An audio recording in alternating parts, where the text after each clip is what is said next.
All right. How is everyone doing? Am I audible? If yes, just raise your virtual hands. Great. Thank you so much. So today we are going to begin a glorious phase of India's history. But before we start with that glorious phase, I want to check, is there anyone who is attending the live class for the very first time? So to all those who are attending for the first time, we have a rule that we do not do any pre-reads. Every class is a new story. You just have to be engaged and think logically if and when you are cold called. You will be cold called very often, Panchika. So, basis whatever you know about India, basis your observations about India, you have to logically make certain conjectures about whatever is being asked.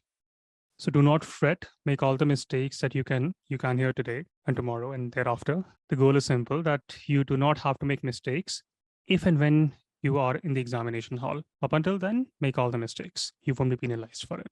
So we begin with the first question, and this is a very interesting question. I'll just cold call someone. Let's start with Niharika, who just moved into the Zoom screen. Just give me a second. Let me check with Hamshini. Hamshini, how are you doing? I'm good, sir. Good morning, or actually good afternoon. Okay, so Hamshini, the question is simple. I think even if you don't know this, but many historians term the Gupta age to be the golden age of India. I do not understand why is that so. What's the fascination with golden age? Why is it called the golden age? So the one thing I know for sure is that they had a lot of coins, and the quality of coins, especially the gold coins, was so high during the Gupta age that that showed that they economically they were very strong. That was one thing. But And many other culturally empires they also had the contributed. gold coins. It's not just Guptas.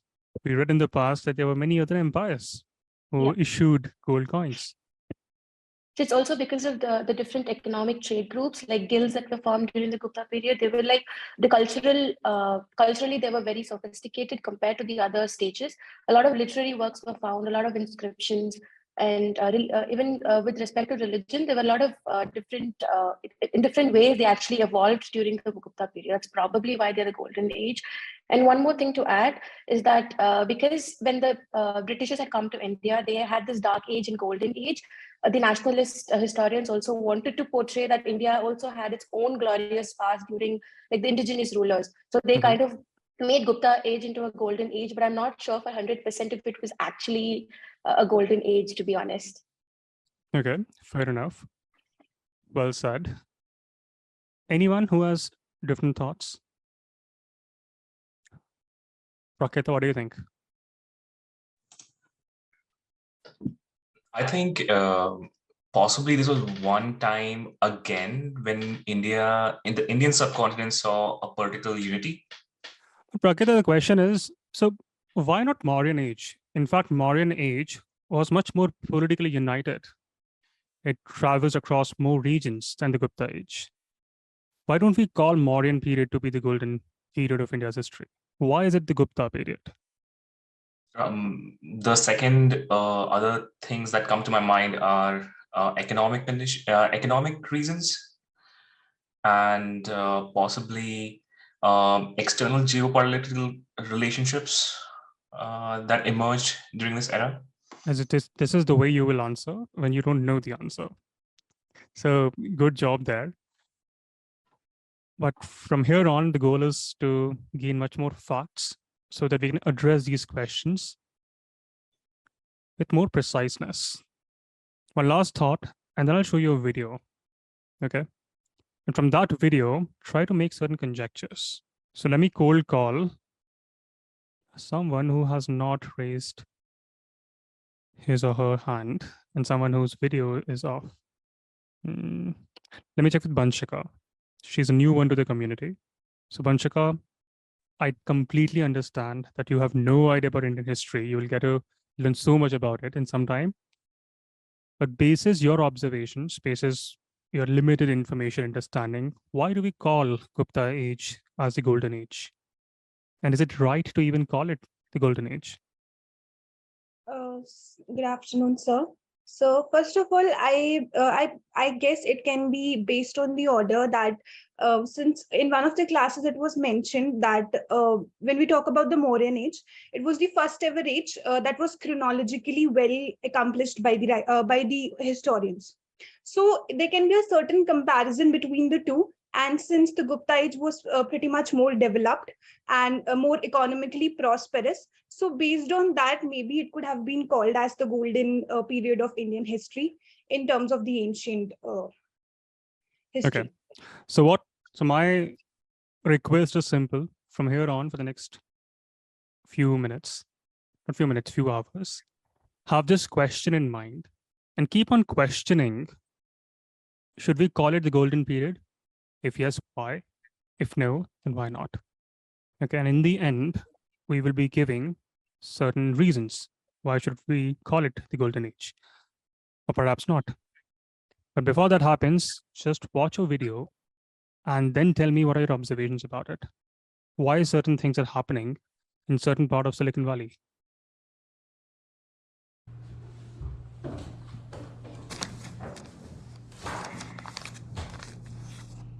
Do you recognize any of these faces? Imagine you're in this meetup or party event and you find yourself face to face with one of them. Did that happen to me? No. And honestly, it's unlikely to happen to you either. These guys are unreachable, untouchable these days. A more realistic scenario, just life. If you're a tech entrepreneur, knowing who these guys are is kind of like common culture. An investor or maybe a fellow founder will maybe name drop them, and yeah, you have to know who they are. This is a photo by Fortune magazine on an article that coined the nickname, the PayPal Mafia. In a certain way, they control Silicon Valley. If you're building a company, or rather, if your company reaches massive scale, chances are you are going to come across and have to deal and negotiate and have an investment from one of them. This man is Peter Thiel. According to the article, The Dawn, he is the best known investor in the Bay Area. He co-founded Palantir, the first investor on Facebook, enough to earn him a scene in the actual Social Network movie. Thiel is a controversial figure, no doubt, being an open Trump donor and supporter, and he's one of the few outspoken Republicans in this very liberal tech startup world. That's all I have to say about politics, by the way. This is Max Levchin. He's known as the Consigliere. Honestly, where do they get this stuff? He was relentless in developing technology to prevent fraud, such as the actual CAPTCHA. He was involved in the early test versions. We sort of owe him the whole fire hydrant thing. This is Jawed Karim, and if you're watching this video, it's thanks to him. He's one of the co-founders of YouTube. The first video ever on YouTube was Karim at the zoo. This is Jeremy Stoppelman, one of the co-founders of Yelp and still the company's CEO. Russell Simmons is also in this photo, another Yelp co-founder and the former CTO. These two guys are Luke Nosek and Kenny Howery. And along with Peter Thiel, they're the managing partners at the Founders Fund, a firm that has invested in Figma and Stripe, Compass, ZocDoc, Airbnb, Facebook, Spotify. Ring any bells? Among others, by the way. I'm not saying among others just because. Their investment list goes on and on and on. These are some of the most important tech companies in the world. This guy is Reid Hoffman. He co-founded LinkedIn. You might have heard of that. He's also invested in Facebook, Flickr, and joined the Microsoft board in 2017. This guy is Roelof Botha, a partner at Sequoia Capital. These guys are investors in Uber and Apple, Airbnb, Robinhood, Nvidia, DoorDash. And what connects all these men? They were all early PayPal founders or employees. And the list doesn't end there, of course. His calendar was already too busy to make it to the photo, but the most well-known member character of this gang is no other than Elon Musk. He built this electric car company, made a lot of people a lot of money because its stock grew like 700% last year. You might have to thank him in a few years for putting a man on Mars. There's also Yishan Wang, who was the CEO of Reddit from late 2011 to 2014. Then Steve Chen and Chad Hurley, the other YouTube co-founders. I mean, what happened here? What secret sauce made this group the most relevant tech investors and entrepreneurs in Silicon Valley? there isn't a secret sauce. It's all pretty clear if you dive deep into the story of PayPal and the type of people that the founders like to. Okay. Any thoughts in context to the Gupta age? Or anything else? Any views? Kundan? Yes, sir. Hello, sir. Yeah. There's nothing factual, but I could relate this with one of the things that you had said in previous classes, that golden age is the age of reason and age of science. Mhm. And here in this video, we are seeing the advancement of, we are basically talking about what happened for the first time. For example, the first video of on YouTube or something like that. I could not remember those things. Mhm. And all these people, they're not only building the economy, they're also in kind of contributing the advancement of technology. So yeah, Perhaps these and guys that have led to the the- golden age of technology. I'm not sure, but because I do not keep myself updated with that, but this is kind of what we see in the different that we see in the Gupta age. Okay. Fair enough. Well said. Arindam, what are your thoughts? I think the people in the Gupta age were kind of like current day entrepreneurs. And that's why I guess it would be considered a golden age. Oh, for what's the eye? That's what I'm getting the eye here of. Anyway. Okay, fascinating. I think there's a Chinese Instagrammer who wrote a lot about it. We'll come to him in some time. Right. Hamshini, what do you think? So the kind of leaders that the Guptas had, the kings that ruled them, they were very enterprising. So they had a global reach with trade and economics. That probably why they flourished and they are called the Golden Age. Okay. Panchika? Well, sir, I can be wrong about this, but somehow I'm relating it to the idea that Guptas were the merchant class, if I'm not wrong. So, sir, relating it to the idea that somehow the merchant class or the banyas did gain power and they started dominating and ruling the empire. Somehow that also brought the economic prosperity, much linking to the merchant class who were actually trading with a lot of empires outside India. So that further expanded, and since economic prosperity does lead to power, so maybe that could be the reason of it being called a golden age. Okay. Very interesting. And I'm so glad that so many of you are thinking along so many other lines. Very distinct, very unique, but very interesting lines. So one company, PayPal, led to the foundations of so many companies today. Not just the foundations of so many companies, but in a way, also the foundations of modern world. Think about it. When you book a cab, what do you use? You use Uber. If you want to work in Uber, not as a driver, but as an engineer or as product manager, you might connect with the hiring managers there on LinkedIn. If you do not know how to create a LinkedIn account or how to go viral on LinkedIn, you might want to search through it, all the ways and means, on YouTube. From Elon Musk to Reid Hoffman to Peter Thiel, they all had connections to one company. But how and why did they all get to work at PayPal? What was the magic that PayPal had on these people? Because these are definitely very influential people now, all of them linked to one company. The age that we're going to study today was like the PayPal mafia. It was an age where existed authors who crafted better stories than J.K. Rowling or perhaps Shakespeare, Kalidas. It was an age when science and mathematics reached its zenith. From Aryabhat, who contributed and shaped the future of mathematics, to Vagbhatta, who revolutionized the field of medicine. From decimal system to astronomy to invention of zero, this age shaped the future not just of India, but for the rest of the world. Before this age, everyone thought that Earth is spherical in shape and that it rotates on its own axis. But Varahamihira and Brahmagupta rejected this. This was also an age of epics, Mahabharata, Ramayana, that caught onto the nerves of the Indian 20th century, were given the final touches in this age. This was the age of Guptas. Now, if I were to ask you a question, how can China overtake the US? There's a lot of hue and cry about this debate that China might overtake the US, it might become superpower, so on and so forth. But can China do that? And if yes, how can it do it? Twinkle? Hello, everyone. So China, it's known for its aggressive strategies. I mean, I think if China is to overtake the US, it's going to go on the aggressive rather than the defensive and the cordial ways. For example, if we look at our neighboring countries, Sri Lanka, Bangladesh, China has this habit of giving debt. And for example, during COVID 2020, most of the coverage was about COVID.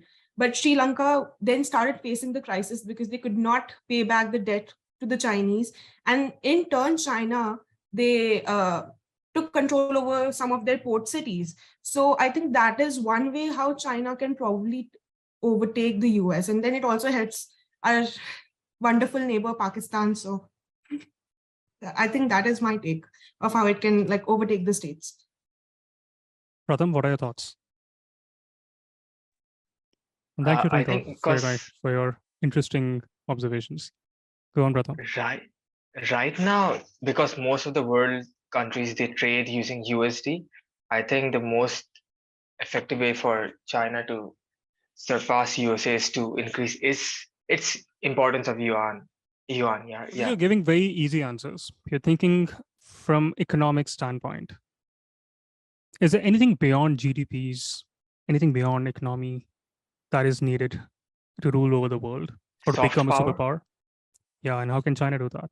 Is China thinking along those TikTok. lines? TikTok is interesting. I think TikTok, cause it's one of the fastest growing social media, and it actually like promotes a lot of its own content and it shapes the narrative outside. India has banned TikTok, so definitely it can't conquer the world anymore. 1/6 of the humanity lives in India. US is considering to ban TikTok. Okay, interesting. And the other way would be to lead in chips as well. Yeah. Because right now, as far as I remember, even now USA they passed a bill to stop China from accessing their tech. I think China wants to like surpass USA. Interesting. Yeah. Gargi, what are your thoughts? So I was thinking the same as he said that soft power is one of the greatest weapon like we have today. So I think like till now China has not given such kind of thing like soft power so much because it is known for hard power. And I think like one of the thing I have listened in news like they are considering what Chinese like Korean food as their own, and this is some kind of like differences they have some with some countries. But I think till now China has not. Has anyone heard of a company called Shein? Anyone heard of it? What is it about? They overtook H&M and all the fast fashion industries combined together. Yes, sir. They're leveraging the power of AI. Yeah. Anyone? Yes.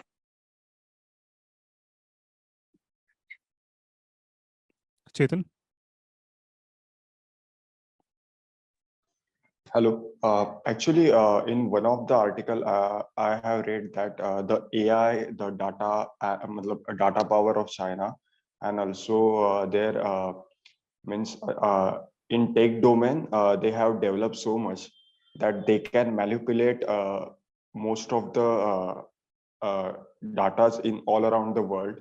So I think that may be their power in future, if because the future is now driven towards all data.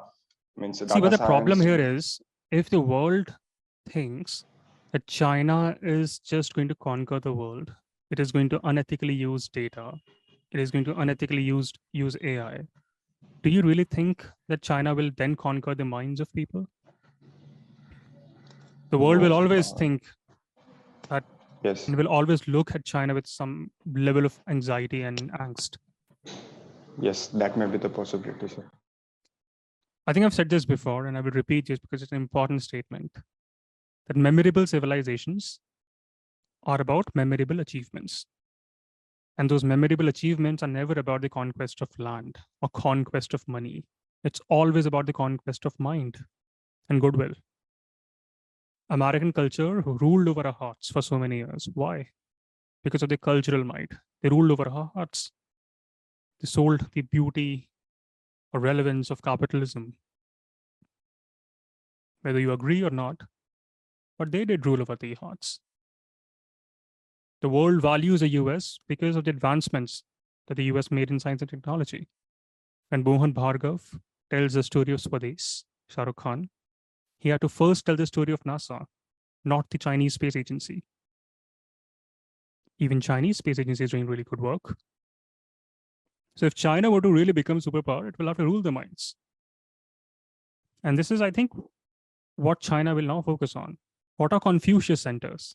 It's a way for China to establish its soft power.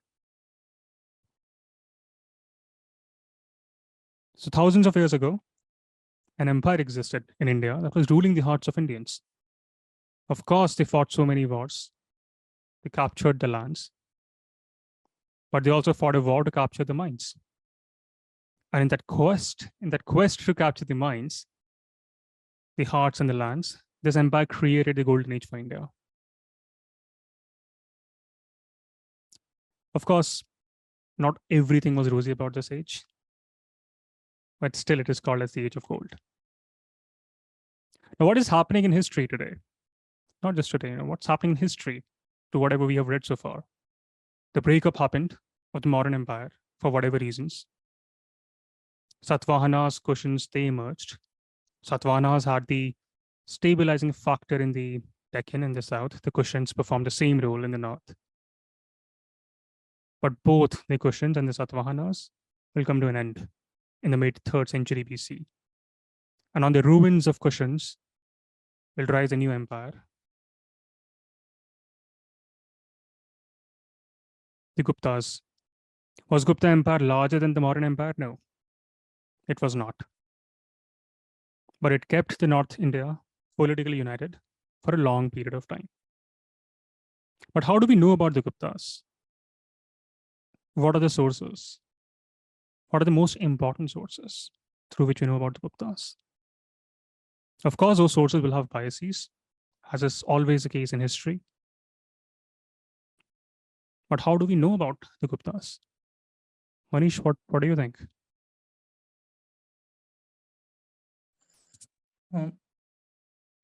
I don't know, sir. See, for any question, you should be ready to give logical answers. Doesn't matter what's the question. Logically, we can say, basis what we have read so far and studied so far and heard so far, there are certain epigraphical evidences.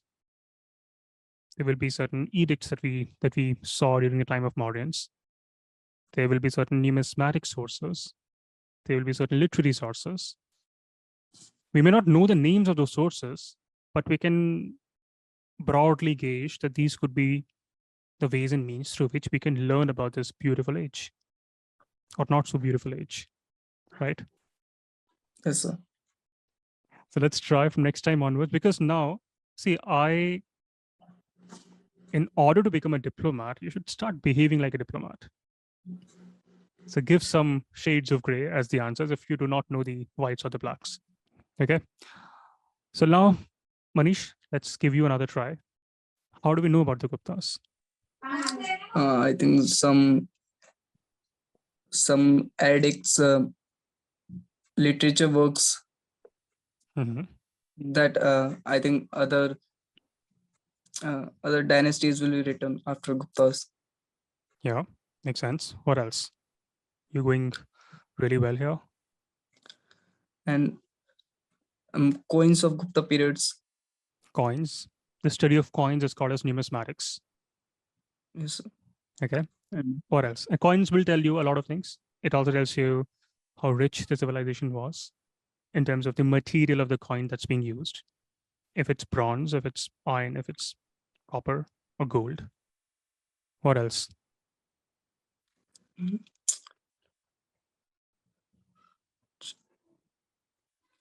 think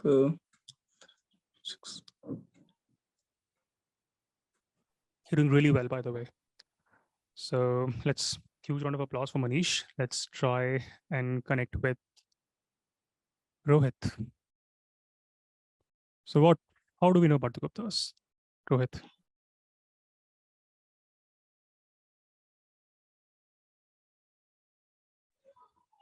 Yeah, hi sir. So as Manish said, their contributions in the artisan work, literature, and there might be scriptures related to Gupta period, and of course the gold coins they were I using. gave you a very good hint about an ancient Instagrammer from China. Zoya has lived for quite a few years in China. Who is that Instagrammer who spoke in lens about the Gupta period? I don't know, but isn't Instagram banned in China? I couldn't use. Okay, so there will be many sources, like I said, but three become very important. The first is an ancient traveler, who I'm terming it as an Instagrammer, who will document a lot of things about this age. He will leave a valuable account of the socioeconomic conditions, but religious conditions of the Gupta period. Who was he? Fajian. Fajian. Can anyone write his spelling? It can have multiple spellings, places where you are reading this. Thank you, Tanya. Tanya has written the spelling of Fajian. And he is an important person who visits India, creates a good vlog, and talks about various conditions prevailing in that time. Why was he visiting India? What was the reason? There were so many places in the world that he could have visited. He could have been to Mauritius, Bali. He was in Bali, by the way. He came all the way to Java. Any guesses? Why would he visit India of all the places, not the US? Udit? Good afternoon. So I think that during the Mauryan period, the expansion of the Buddhism happened after Ashoka. So it might be because of the Buddhism that began here in this land itself. So he came to this land. So Yeah, well said. He was in India get to to know search more for. about Buddhism, got to know about Buddhism. Yeah, I agree. So Fashian was in India to search for Buddhist scriptures, the way Udit just mentioned. The way Indian Americans today end up staying in the US and Western world for 15, 20 years in search for important sites such as Goldman Sachs, McKinsey, Google, Amazon. Fayan also spent substantial amount of time in India visiting important Buddhist places, Buddhist sites such as Bodh Gaya. What is Bodh Gaya famous for? What happened here? Hamshini, what happened in Bodh Gaya? Buddha got enlightened at Bodh Gaya. Yeah. So Fashian visited Bodh Gaya, Sarnath, where Buddha gave his first sermon, Kushinagar, where Buddha died. So the first source is Fashian and his travel vlog, a blog, a book. Second interesting thing that will happen here are the literary sources. But before I move over to the literary sources, I need to talk about two inscriptions. The UPSC will test you, and you all will get confused in the exam. What's the relevance of one or the over the other? Okay. The first one is Mehruli iron pillar. Anyone seen this beautiful iron pillar?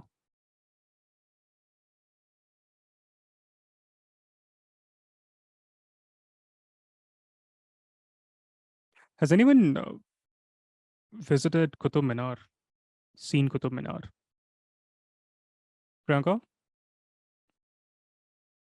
Yes, I think I have seen Mehroli Iron Pillar. It was just beside a Qutub Minar.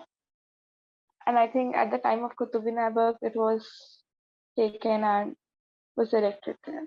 I'll just show you a small video. And it is, as an Indian, I think you all should definitely pay a pilgrimage to this beautiful place. This pillar is truly fascinating.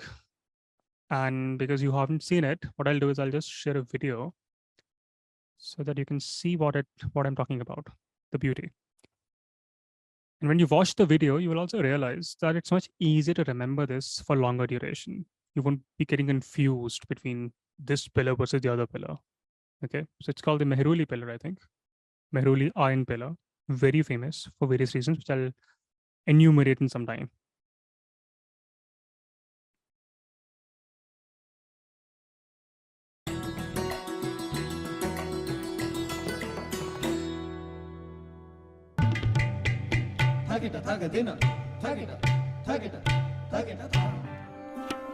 Standing at the center of Quwwatul Islam Mosque inside the historic Qutub complex, this iconic iron pillar gives us a glimpse of Delhi's tryst with the kingdom and its supremacy. This iconic pillar bears an inscription written in a later form of Brahmi script of Ashokan time. The inscription on the pillar talks about the victory of a great king, defeating his enemies from the expanse of areas between what is now Bengal to Punjab.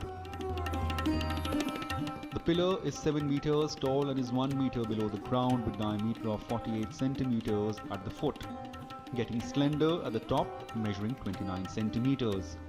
Weighing approximately 6.5 tons, the pillar was manufactured by forged welding and has not rusted ever since.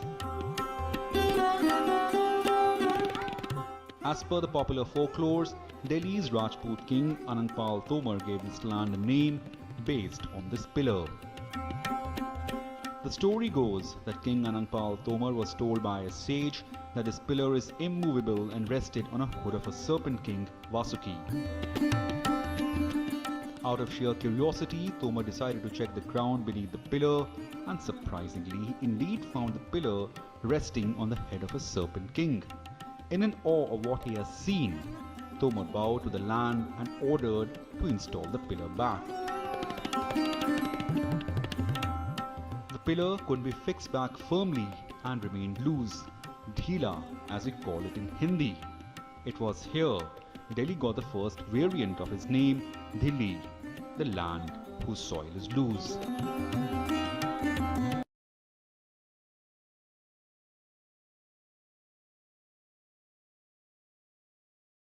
So the book that you will read for the post-read, in that book, it's mentioned that Chandragupta I constructed the pillar.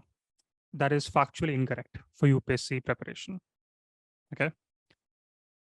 For UPSC's standpoint, the Mehruli iron pillar inscription was constructed by Chandragupta II, not one.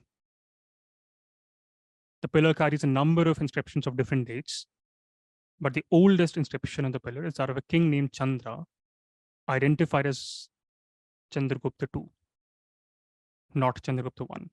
The book has mentioned Chandragupta I, but for UPSC standpoint, we have to go in with Chandragupta II. Other books have mentioned Chandragupta II, and in one of the answer keys of UPSC, they have mentioned Chandragupta II. So I'm going in with that. Okay. So do not pay heed to what's written in the post-read, just for today. Now, this pillar is a metallurgical wonder of India. Why? It's a metallurgical wonder of India. It's a travesty that many 19, 20-year-old kids go to Qutub complex and they don't even look at this pillar.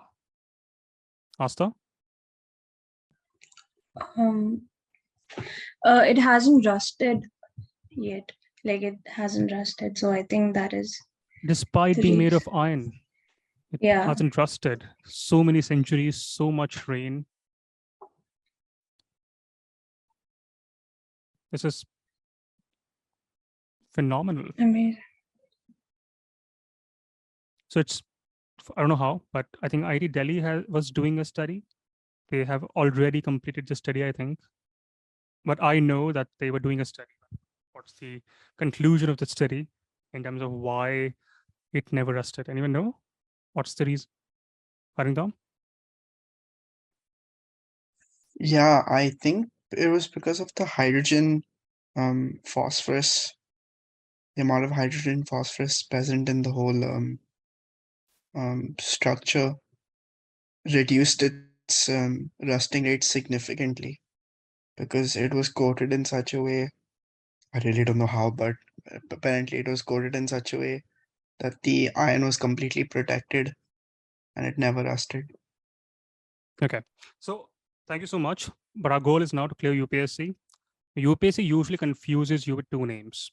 For the Mehruli's iron pillar, remember the name of Chandragupta II. For the second one that we talk about now is Allahabad pillar inscription. This is very important, and UPSC has asked this question multiple times, not just once, but multiple times. It was possibly erected by Ashoka. I don't know. And people will not ask you questions because it's controversial. But what we have concluded with absolute certainty is that the inscriptions attribute to a Gupta emperor called Samudragupta. So when you hear the word Allahabad pillar inscription, you should, in your mind, it should ring Samudragupta. UPSC will put in a few more names, Chandragupta I, Chandragupta II, so on and so forth, Kumaragupta. But the inscriptions are attributed to Samudragupta. It talks in detail about the reign of Samudragupta. What language, what script? Sanskrit. Nagari script. It consists of 33 lines composed by Hari Sena. Now, Hari Sena is a very important term that you need to remember about the Allahabad pillar inscription. It describes the circumstances of Samudragupta's accession, his military campaigns in North India and the Deccan, his relationships with all the contemporary rulers, and also his accomplishments as a poet and a scholar. Looks like Hari Sena was paid enormously for all the wonderful things that he wrote about Samudragupta. Asta, any thoughts?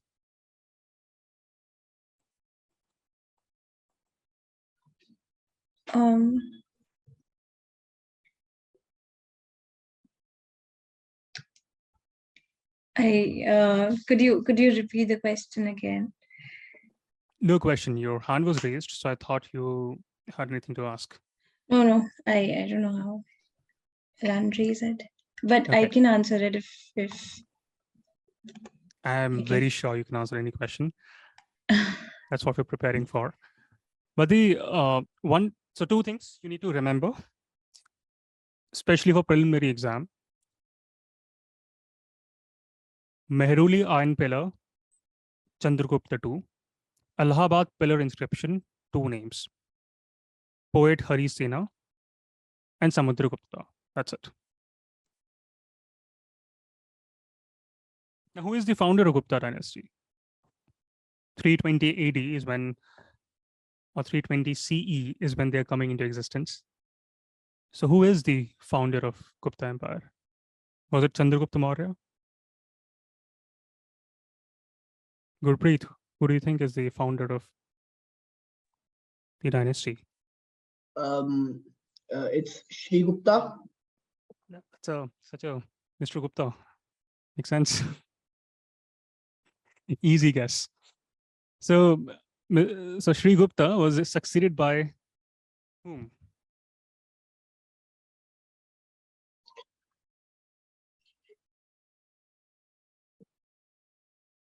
Any guesses?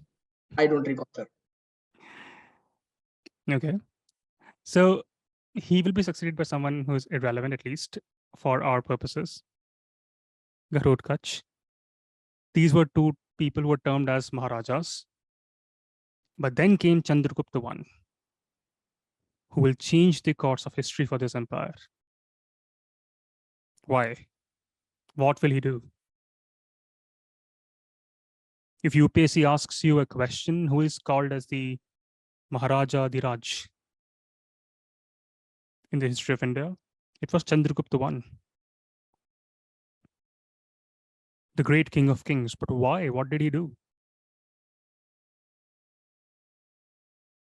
Just the good PR? Anything else? Shivendra? So maybe he, sir, what I can guess is maybe he was involved in political expansion of the Gupta Empire. That's a logical guess, makes sense.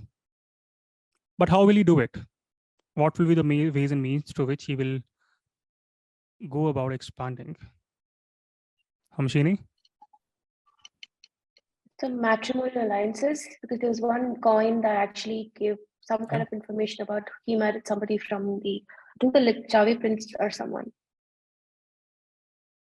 I'm not sure. See, what's the most important decision that you will ever take in life? Do you know? Marrying the right person. Marrying the right person can make you the emperor or the empress, not in the ancient sense. Marrying the wrong person has the potential to ruin every aspect of your life. Even in the ancient age, it was a very relevant decision. We saw marriage led to the establishment of Haryanka dynasty. Anyone remembers the story of Bimbisar? How he consolidated his position by marrying a sister of Prasenjit, and thereafter the princess of Lichavi family of Vaishali. For him, marrying right family led to safety of his northern frontiers. We will see how Akbar would do the same, and for him, it will lead to safety of western frontiers. Chandragupta I was also doing something similar. He will marry a Lichavi princess. But how will this marriage strengthen his position? What's his strategic advantage now?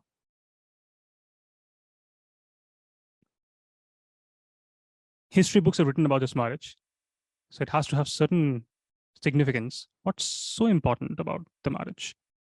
Many emperors, they marry so many people. Shivani? Sir, I think territories were given as dowry. So, like, why do you? That's a logical conjecture. Anything else? Anything very unique for this age? Asta? Since you said that he married a Javian princess, someone said that. So I am guessing that because it's an island and the I said Lichavi marine princess. I never said Javan Lichavi. princess. Yeah. Okay. That's I don't know. It's around the area of Nepal. Okay.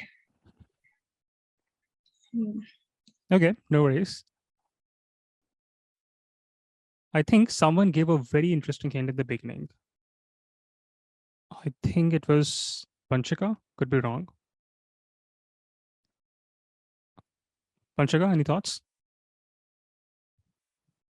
Yes, sir. Sir, regarding the marriage alliance, it can be about the idea that the territories with whom they formed that marriage alliance also help them in the No. war of succession with It other will help, countries. but not the major reason.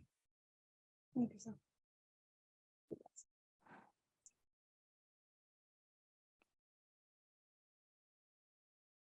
Guptas were probably Vaishyas. But when they marry a Kshatriya family, it can lead to prestige. It will probably give them more legitimacy.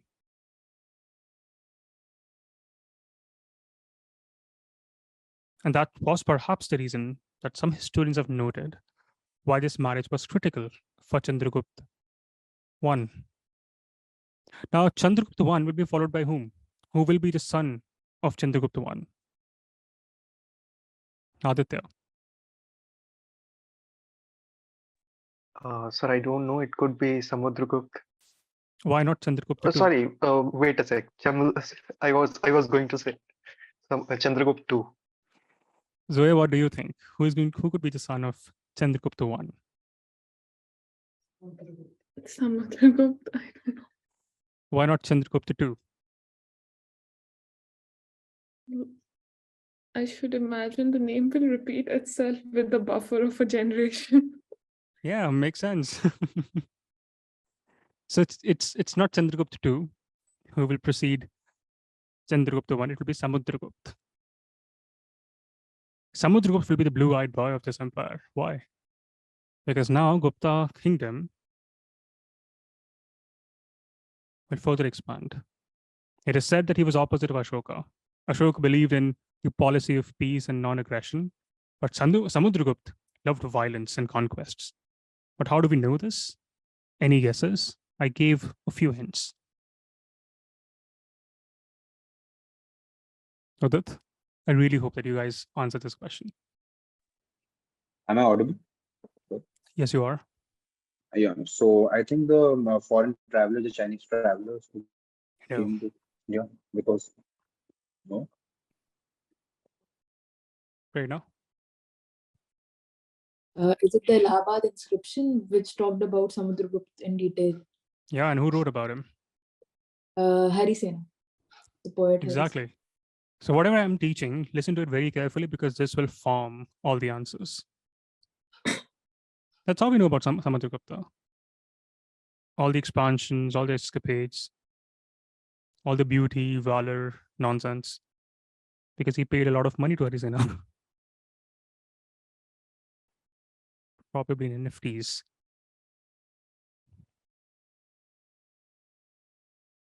So Harisena, the court poet, he's called as court poet, not the poet.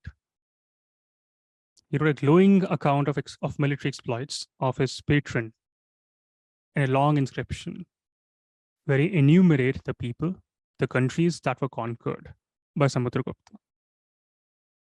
The inscription is engraved at the Allahabad pillar. It is also called by a very interesting other name. What is it called? Allahabad pillar. Prayag Prashasti, I think. You could be asked a question.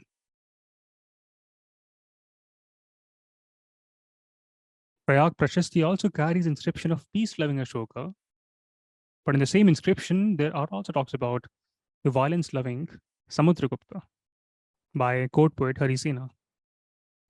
It's mentioned that Samudragupta's arms reached as far as Kanchi in Tamil Nadu, where the Pallavas were compelled to recognize his suzerainty. The prestige and influence of Samudragupta spread even outside of India. If we were to believe the eulogistic words written and inscribed in Allahabad pillar, it's mentioned that Samudragupta never even knew what is defeat. That's what it's written over there. Not my fault, but I think he had a very good PR. Of course, you lose in battles, you lose in life. But according to the pillar inscription in Allahabad, he never lost anything. Quote poet Harisena and his magical words. Rohit? Sir, actually, I have a question here. So, Chandragupta 1, Chandragupta 2, did they themselves name like this, or historians call I haven't gone Chandragupta 1 or I haven't gone on to Chandragupta 2 as of now. It's Chandragupta 1 followed by Samudragupta. Yeah. So what's the question? So they have mentioned in the books like Chandragupta 1 and Chandragupta 2. So these names, did they name themselves or historian called like this for the better See, understanding? historians have made a lot of conjectures here. Because they went through many inscriptions, many epigraphical evidences, many foreign travelers' accounts. There could be spelling errors, there could be language distinctions. But to give a sense of history, to give a sense of timeline, historians have given this to ensure that history follows an order. Okay, sir. Thank you. Anusha?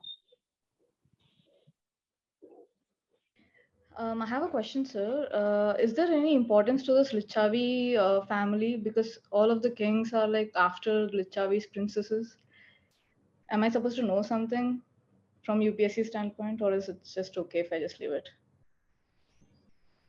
That's a really good question. Even I thought about this. What's the fascination with all the Lichavi princes Yeah, Bimbisara is one, and now Chandragupta. across the one. ages? Okay. Anyone has any thoughts? Hamshini, and then Ronika. So it's probably because of the strategic point, because it is at the foothills of Himalayas, and invaders could come through the passes. So maybe having a stronger standpoint there would, safeguard their empires. So if they're your relatives, they're not going to wage war at you, and they'll defend you when somebody else invades you. See, statistics 101 is that they're limited data points. It's 2 data points for now. So I will not make such conjectures based on 2 data points. It's fine to make certain conclusions, but I don't know. But yeah, they were princesses. It's royal family in a strategic location with a good lineage. By lineage, I mean, yeah, Kshatriya. From the ancient Indian history perspective, that could be the reason, but I don't know. But that's a good observation. But I'd love to hear what others have to say. Shivani? Sir, I think the military and political power they provided might be taking the best. Yeah. Ronika? As far as I have observed, Vishali has been given equal importance as other bigger kingdoms have been given. It's just a city. And because of its strategic location. So yeah, that's the one reason I thought a city is given so much of importance. So that's why the army is also better. The economic power is also better, maybe. Okay. I don't know the answer. I don't know what's the reason, but I'm sure you will be able to make conjectures basis whenever you stumble upon this question. Shivanandan, what are your thoughts? Yes, sir. Sir, I think that there may be cause of soft power because Vaishali has a very glorious history in the past as well. And sure, maybe in that region where the Samudragupta was ruling from, it may be found that Vaishali is the nearby state which is very prominent there, maybe. Yeah, could be. So after all the military conquests that are mentioned in the Allahabad inscription or Prayag Prashasti by Harisena, it's also mentioned that Samudragupta performed something called Ashwamedha sacrifice. What is that, and why is it now becoming important? Why would you clearly write about this? Agnes, what do you think? Yeah, hello. Yeah. I couldn't hear it. I mean, I was not listening. Sorry? I couldn't. Can you repeat the question? Anyone can repeat the question? Hamshini, what's the question? What was the significance of Ashwamedha Yajna, and why was it spoken about so much in the inscription? Yeah, not so much, but it's mentioned that Samudragupta performed the Ashwamedha sacrifice after conquering all these places. Ashwamedha, I think it's a horse sacrifice. So, horse is a key for war. So I think after the conquest, to adore the gods, so they just sacrifice one of the important animal in the war. I think that's the. Okay. Okay. So Diksha, any thoughts? Why would they be mentioning of Samudragupta performing Ashwamedha sacrifice? And why is this now becoming important?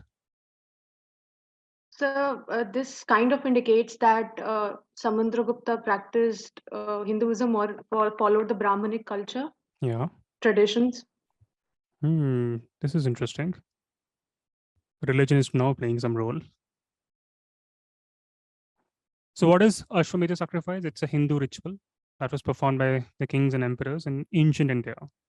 It's a symbol of their power and authority that involved the sacrifice of a horse.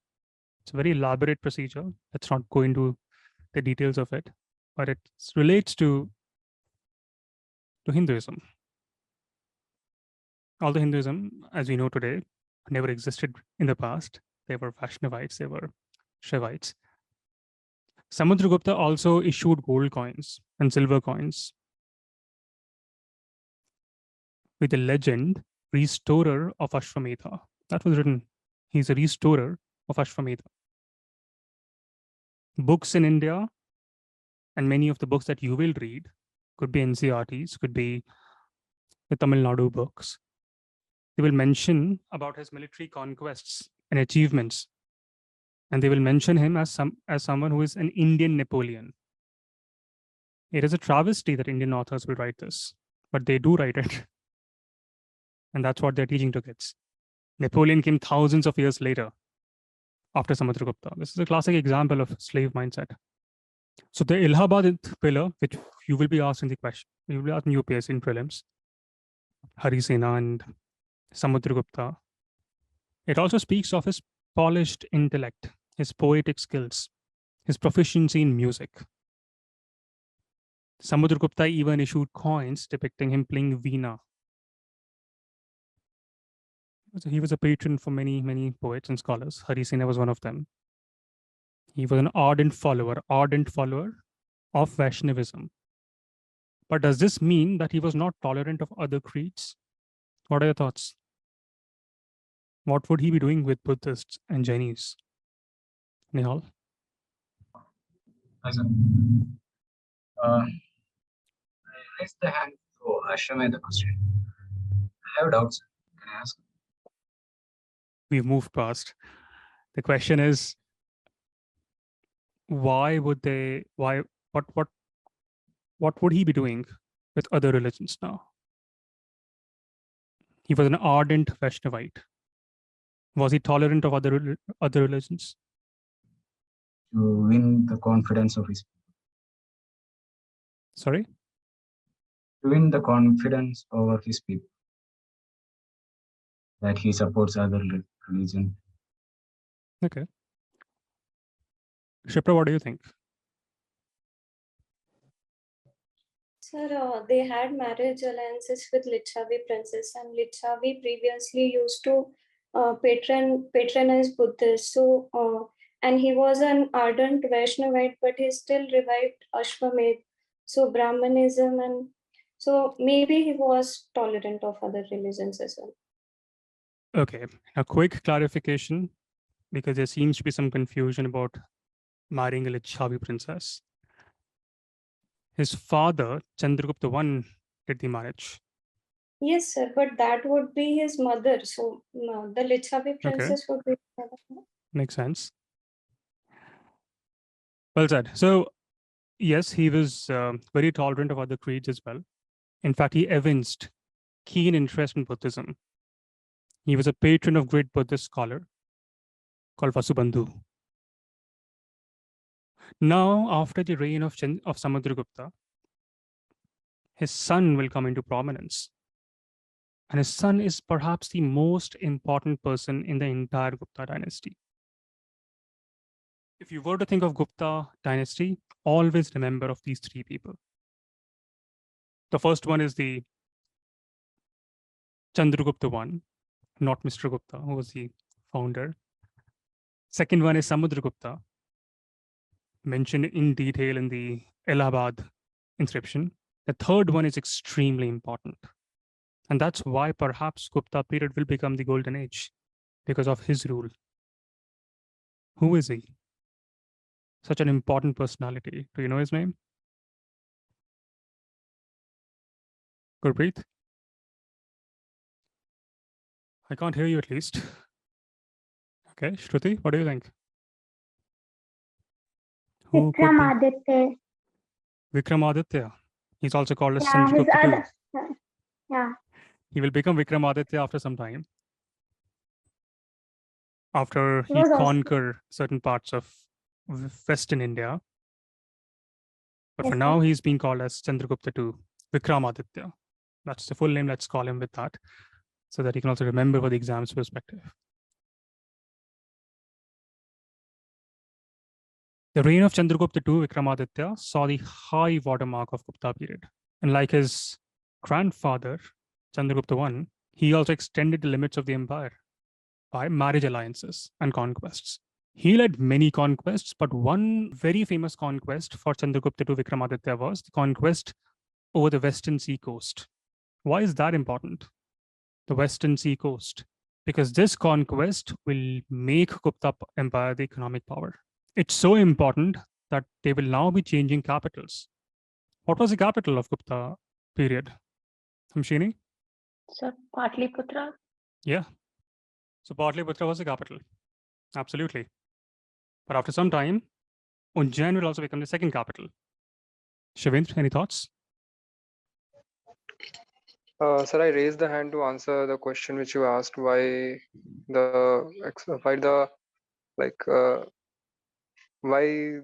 Guptas when the Vikramaditya when he took over the western coast, why it led to the economic growth in the From Gupta here Empire. on, when you talk about empires, now start talking about specific kings. So I like this question that Chandragupta to Vikramaditya conquers the western part. Why is it important? Go on, Shivendra. Sir, I think in one of the lectures you discussed about why the western coast has more ports than the eastern coast, and that may be the reason because it would lead to expansion in trade of the Guptas, which would aid the economic progress. Yeah, makes sense. Because now trade will become important. And because of this, Malwa will become very important. And because of that, chief city will be Ujjain. Folks from Madhya Pradesh will know the story. That Ujjain will now become the second capital of Chandragupta II. Now let's go to Delhi. Let's go to Qutub Minar. Let's go to that Qutub complex. We see the metallurgical pillar. Who does it speak of? What does it speak of? Which emperor? Aditya? Sir, it was Chandragupta II, Vikramaditya. Exactly. I am telling this again. In Tamil Nadu book, it's written Chandragupta I. That's wrong. It's the wrong answer. It's Chandragupta II. Sir, I have a question. Yeah. May I proceed? Go on. Sir, what was the time when he was ruling, Vikramaditya? See, I am terrible with dates. I know the broad picture that Gupta period starts in 320 CE. Sir, I'm asking this because he was probably the one who started Vikram Samvat, if I'm not wrong. It is 50 years ahead of Gregorian calendar, which we are following right now.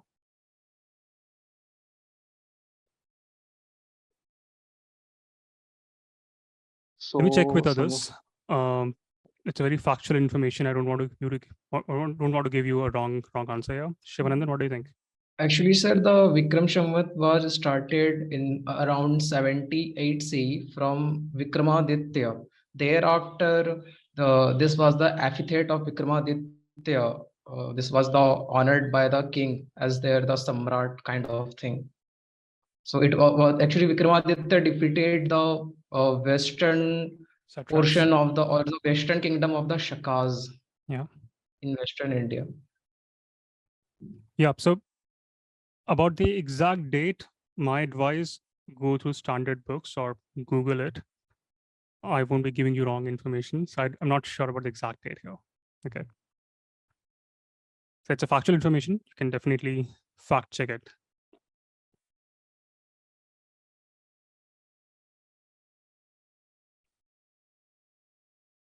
Okay, great. I'm so glad that we end up covering so many things, various dimensions, various concepts, because of the inquisitiveness of all the wonderful people in this community. But was he always Vikramaditya?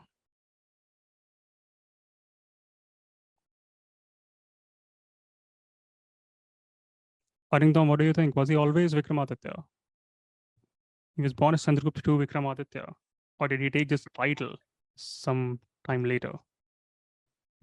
Right. I'm guessing he wanted to. I'm guessing your friends already gave you certain hints. Mm-hmm. Few seconds ago, they gave you certain hints. I can't piece it together, but I can give it a shot.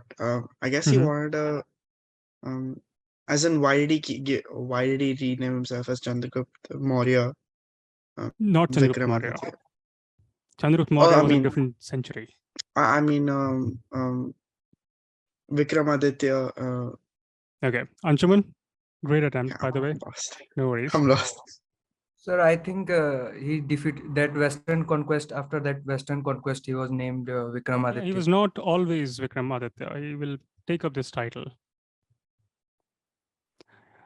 The court of Chandragupta II Vikramaditya at Ujjain was adorned by numerous scholars, including the mighty Kalidas and Amarsimha. It was during the Chandragupta II's reign, the Chinese pilgrim Fashian visits India and would write an elaborate account of the lives of its people. Why is Kalidas famous? Anyone knows about Kalidas? Why is he so famous? Nishita, what do you think? Hello, sir. So, sir, I believe there's a story that he was not very wise, like he was sitting on a certain branch and cutting it, and then somebody challenged him, and like he took it on his ego, and then All the wonderful things that Kalidas did, of all the wonderful books that he wrote, that's what you remember about him?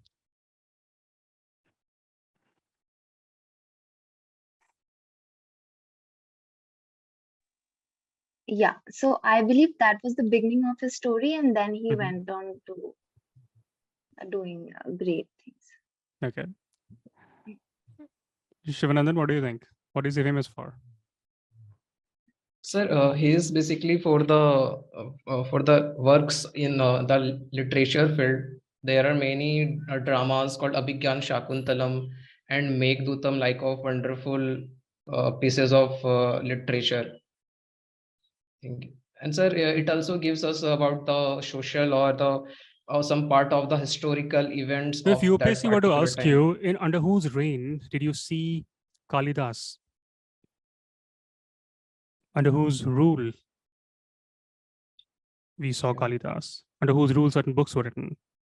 Was it Chandragupta I, Chandragupta II, Samudragupta? Who? So I guess Chandragupta too. Yeah. You're right. So if you know nothing about art and culture, you must know about Kalidas. It is a mockery that we term Kalidas as the Shakespeare of India.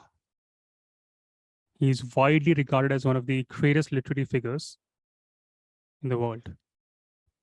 He should be known for his contributions to the field of literature, philosophy, linguistics, not just in India or Pakistan, but across the globe. His 3 plays are considered to be the greatest work of classical Indian literature. And everyone should know this, remember this, propagate this. Abhigyan Shakuntalam. What else? That's the first one. We will do a mini exercise in the end where you have to remember a few things. But for now, just hear this if you can't remember. Abhigyan Shakuntalam is 1. Vikram or Varshya is 2nd. What's the 3rd? Shruti? Meghdoot. Meghdoot is not a play. It's a poem. Okay. It's a masterpiece. It's a masterpiece of Sanskrit poetry. Meghadootam describes the journey of a cloud as it travels through various parts of India, encountering different landscape, animals, and people along the way. The cloud carries itself, with itself a message in the form of series of riddles. Just imagine reading this beautiful poem 2000 years ago. That's what Kalidas wrote 2000 years ago. His plays were marvelous. Abhigyan Shakuntalam, Vikramo Urvashya, and Malvika Agnimitram that Hamshini just wrote in the comments. Don't remember these names just for the UPSC exam. We will do this exercise. But remember these names when you're talking about literature to the rest of the world. We are proud inherents of such a vast, wonderful civilization. And it's a shame that we don't know all this. Do you know who was Amar Sinha? He will have different names in different books, but Amar Simha or Amar Sinha are two names written. Philosophy, religion, astrology, to even languages. His contribution traverses across subjects in the Gupta period. Anyone who has ever studied Sanskrit would have heard and read of Amar Sinha because his contributions to Sanskrit language was remarkable. He wrote something called Amar Kosh. Easy to remember, Amar Sinha, Amar Kosh. It's a Sanskrit thesaurus. In the field of medicine lived Vaghapat. He was the last of the great three trios in ancient India on medicine. Charak and Shashrata, who lived before the Gupta age. But Vaghapat lived during the Gupta period. Coming back to Vikramaditya or Chandragupta II, his greatest of all the military achievements was the war against the Sakas, Saka satraps of Western India. He defeats them, dethrones them, kills them. And then he will capture certain very important territories. He will also be conducting and doing the horse sacrifice. So after this victory, he will perform Ashwamedha and will assume the title Sakari, meaning the destroyer of Sakas. And then he will also call himself as Vikramaditya. After this conquest by Chandragupta II Vikramaditya, Guptas will now control the most important ports of Western India. And then Ujjain will become a very commercial city, unlike it is today. And will also become the alternative capital of the Guptas. Fine cottons of Bengal, indigo from Bihar. Indigo will become important in future. There will be many satyagrahas because of that. Silk from Banaras, scents from Himalayas, the spices from Tamil Nadu, from southern India. They were brought to these ports without any interferences because now Guptas controlled this. The Western traders, they poured gold into India in return for all these Indian products. Cotton from Bengal, indigo from Bihar, silk from Banaras, scent from Himalayas, spices from southern India. And the great wealth of the Gupta period will be manifested in various gold coins that Chandragupta II Vikramaditya will issue. Now, let me repeat the same question again. Why is Gupta age termed as the golden age and not the Mauryan age? We saw segment of political unity in both the ages. We saw flourishing of trades in both the ages. In fact, Mauryan age, we saw more political unity than the Gupta period. So why do we call Gupta period as the golden age of India and not the Mauryans? Anyone who would want to now take a shot with few facts and figures and structure? Any brave soul? Hamshini. Golden age because one, with science and technology, they had great advancements. They had they excelled in metallurgy, which we can be seen at Mehrauli Iron Pillar and Allahabad Pillar inscriptions. Other than that, with respect to science, they had good people that practiced medicine, especially Vaghabat, who wrote extensively about medicine. In terms of literary, they had great poets in the court itself. Harisena, who gave the inscription. Kalidas, who wrote great plays and is still a great literary scholar. Harisena was not a great poet. He gave the inscription, so he wrote. He's a historian. Mm-hmm. He was a historian, or like, could we call him a historian because he wrote about? He was a court poet for Samudragupta. But Kalidas was a fascinating poet who wrote drama. He wrote poems. So there was advancements in Sanskrit literature like never before. Because initially it was Prakrit that was propagated, but now it was Sanskrit. Okay, after the Vedic fair times. enough. Really good facts, but facts should also go on with a story about your own insights. And that insight is about civilizations. What makes civilization a civilization? So when Fashian, when he visited India, he will spend 6 years in Gupta Empire. lands of Gupta Empire. He will come by land route from Kashgar, Kandahar, Punjab. He'll visit Peshawar, Mathura, Kannauj, Shravasti, Kapilavastu, and he will return by sea route. On his way, he will go on and check things in Ceylon, that's Sri Lanka, and Java. The main purpose of Fashan, what was it? To see the land of Buddha, collect the Buddhist manuscripts from India. Look at the soft power India had before. India was a sum total of civilizations that had won the heart of all the world. Did Fashan meet Chandragupta II, Vikramaditya? The way our prime minister meets all the Instagrammers today. Did he meet Fashan? Haringam? Yeah, I'm guessing so. I Why? really don't have I really don't have any hard facts to back that up, but I'm guessing he'd obviously wanted to expand. Fashan was not interested in political affairs. He did not want to run for Lok Sabha elections in India. He didn't even mention the name of Chandragupta II, Vikramaditya anywhere in the books that he wrote. His interest was primarily religion. He assessed everything from Buddhist angles.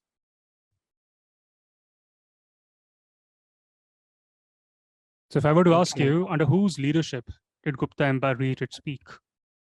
Who was that emperor and why?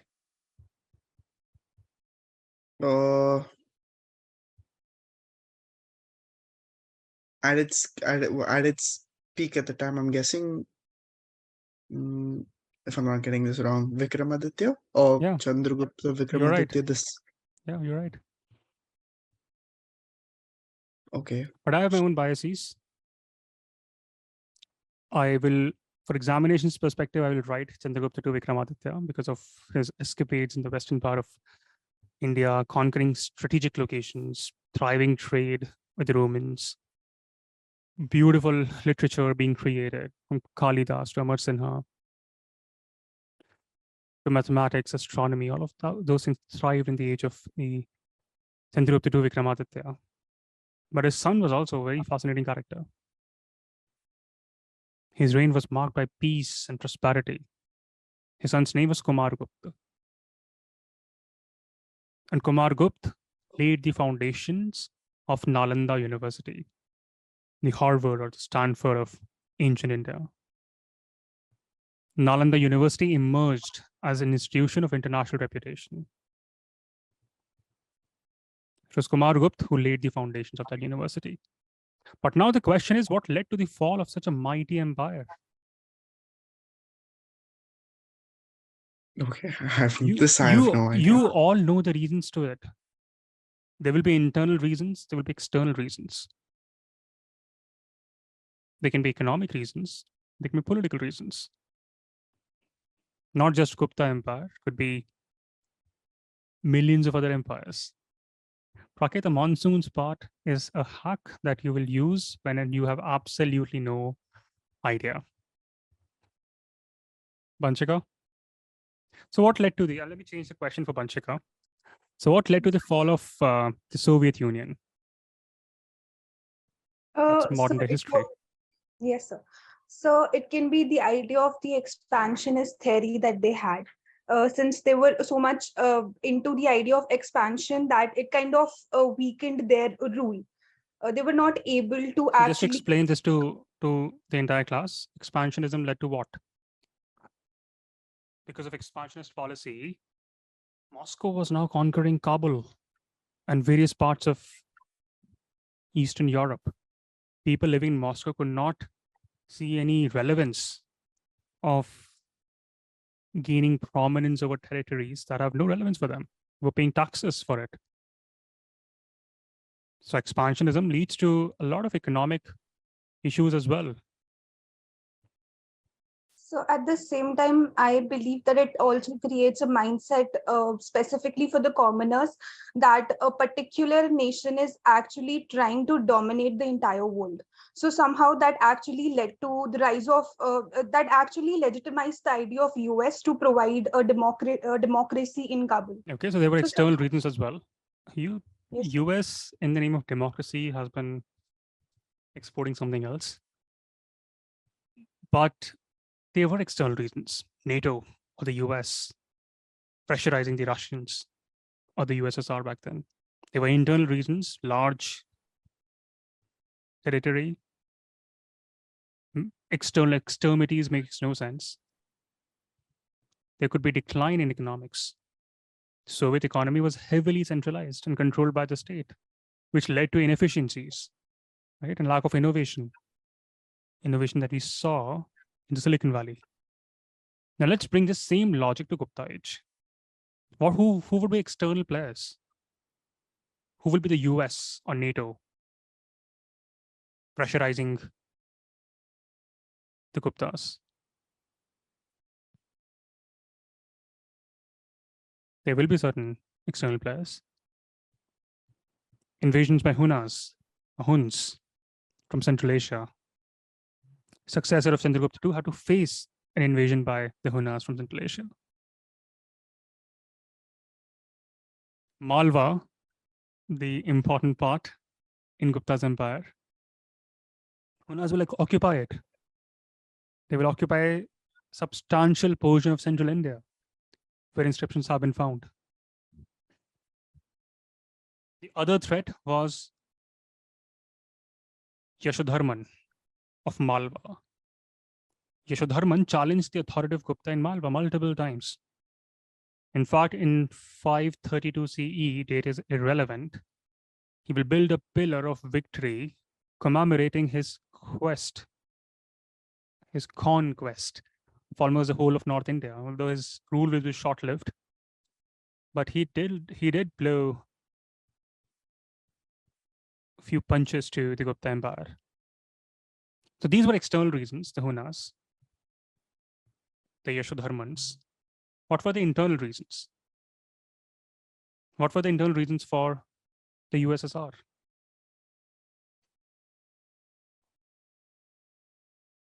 Expansionary policy, same would be for Mughals when we read them.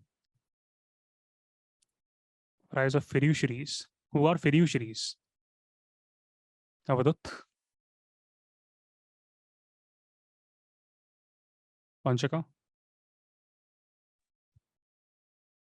Sir, the fiduciaries maybe are somehow related to the feudal lords. Yeah. I guess. Fiduciaries are the vassals who will owe their allegiances and loyalty to higher ranking kings in feudal system of government. Why do they do it? Because in exchange, these fiduciaries are granted land, privileges, protection by their lords.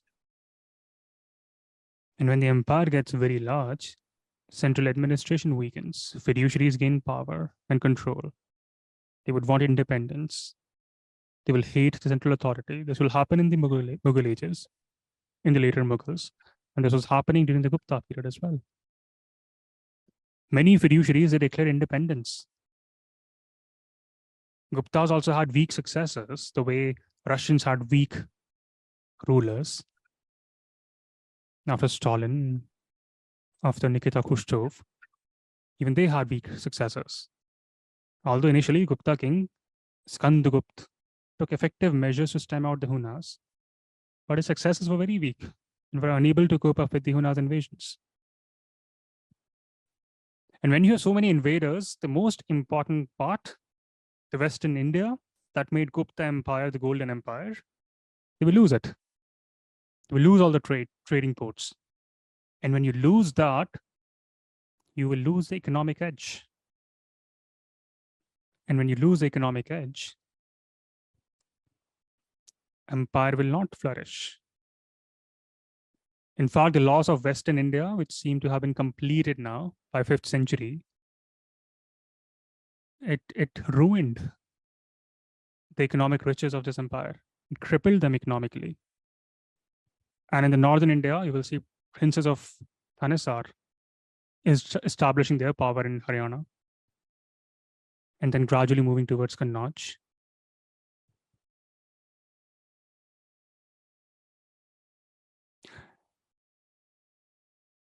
Now, there are few terms that you will have to remember. And I will try my best that you remember this in this class. Because if you do not remember them now, if you not learn them now, you will not learn it on your own later.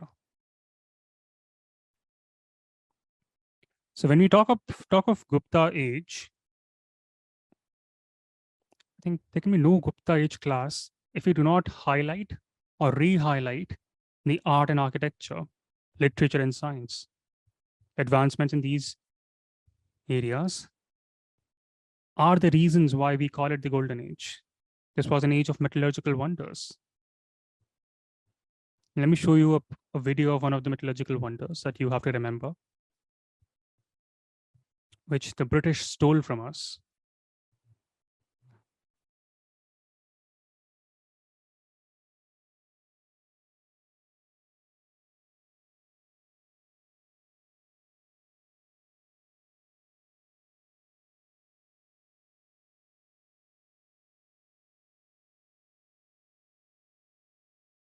This was during the Gupta's period. Just a second. Ganj Buddha is one of the most important artifacts. The Sultan Ganj Buddha is one of the most important artifacts in the collection of Birmingham Museum and Art Gallery. It was discovered in 1862 and was one of the first pieces gifted to the Museum and Art Gallery in 1864. At over 2 meters tall and weighing 590 kilos, it's one of the largest complete pieces of Buddhist metalwork in the world. The Buddha is made from a copper alloy and was produced using the lost wax technique. The Buddha itself was found in a monastery, and its purpose was to focus the mind of the believer. This is echoed in the facial features of the Buddha, the main one being his eyes, which are cast downwards as if to emphasize contemplation and rejection of the material world. The Buddha also displays 2 hand gestures, which are called mudras. The left hand, the palm is stretched outwards and represents the granting of favor, whereas the right hand, which is held upwards, represents fearlessness and protection. The Buddha was discovered in 1862 whilst British railway engineers were building the Indian Railway. They were looking for ballast to support the track and came across an abandoned vihara or Buddhist monastery. The first piece of the Buddha that was discovered was his feet, and it was clear that the Buddha had been tipped forward into a hole, probably when the monastery came under threat. As the engineers excavated further, they found this Buddha along with several other pieces which are in museum collections across Europe. The reason the Buddha is in Birmingham is that a former mayor, Samuel Thornton, who had an interest in antiquities, came to hear about the discovery of the Buddha and offered to pay £200 to have the Buddha transported from North India. Never seen in my life a thief, entire robbers who are so proud of their robberies and keep on telling the world about the conquests of their robberies. So yeah, this gigantic copper statue of Buddha that the British stole from us was originally found in Sultanganj. It's about 7.5 feet height. That's incredible. The Iron Pillar, Delhi, that you all will see, hopefully, whenever you visit Qutub complex, is still free from rust, though completely exposed to sun and rain for so many centuries. The Gupta period witnessed a brilliant activity in the sphere of mathematics, astronomy, medicine. Aryabhat, a great mathematician and astrologer, he gave scientific explanations about occurrences of solar and lunar eclipses.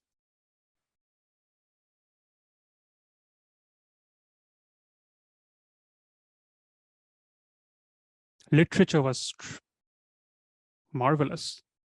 So what I'm going to do now, I'm going to share a few points in the chat, okay? Copy paste it in your own notebooks, wherever. We will create breakout rooms for approximately 10 minutes. The goal is simple. You have to remember this. Figure out a way, figure out hacks, whatever you need. So there are a few things that you need to remember. There are 8 authors who flourished in this age.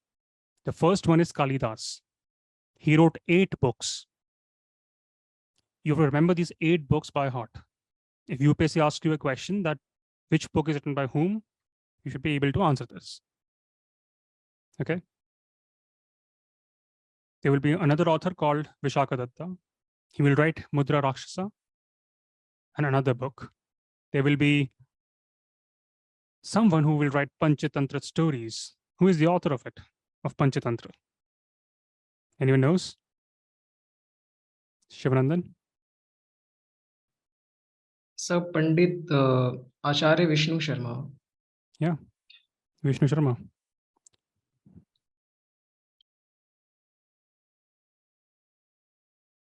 This age was incredible. Bhagavat, Vishnu, Vayu, all these Purans were written in this age. Mahabharata, Ramayana were given final touches during this period. So what I'm doing is I'm going sharing the names of these 8 authors that you have to learn by heart. Because unfortunately, for no reason, UPSC asks these questions in preliminary exam, not in mains. In mains, couple of names will suffice. But to clear prelims, you have to cram certain names. Okay, I'm sharing this list with you.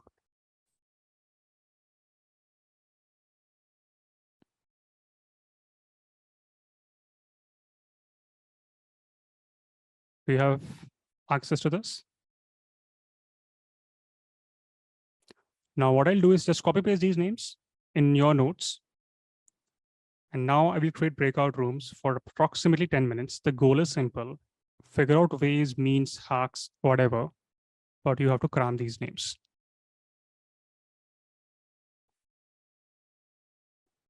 If you're not able to remember one of those names, highlight it and we'll discuss it once we come back. But UPSC unfortunately asks these questions.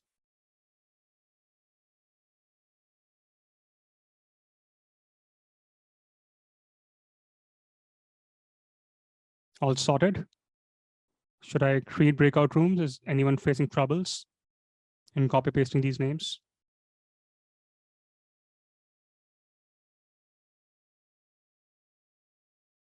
No, order is absolutely not important.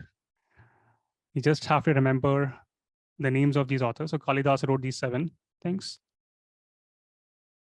Vishaka Datta wrote these few things.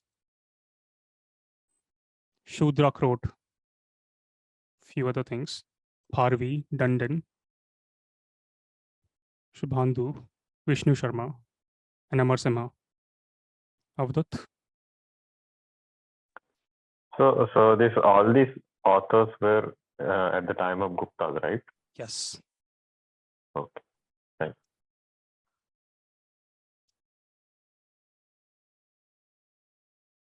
Okay, so I'm creating breakout rooms. You have to cram these words. Okay, we'll come back and we'll cold call. But if you were to learn this today, you get 2 marks extra in your UPSC exam. Very easy 2 marks. Yesterday, last class, Sangam Literature gave you 2 marks. Today, Gupta should give you 2 extra marks. So to all those who might watch this on recording, I'll share the screen with the names of these authors so that you can also remember it.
Shudra. That is the problem.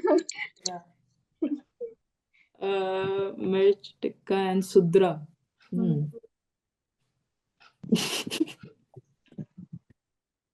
Sudra, like some name, I don't know, some name making, I don't know, Mirch Tikka, I don't know. Like Shudra is making mirch ka tikka, something like that. Yeah, but then anyone can make mirch ka tikka, na? That's the whole point. Remember as Sudra caste eating mirch tikka. Shudra what? Remember as Sudra caste eating mirch tikka. Oh. Sudra caste eating mirch tikka. Okay. Yeah, we could be somewhere like that because it is related to rich in humor and pathos. Now the humor se created in a humor. Yes. Shudra is eating mirch ka tikka. Fine, fair enough. Cool. Bharvi. Yeah, this could have been related to mirch tikka properly.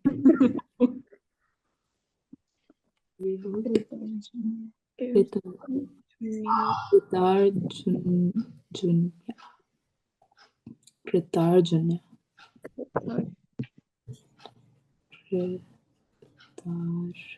Arjunia. Arjuna and Shiva. Arjunia. Bharvi.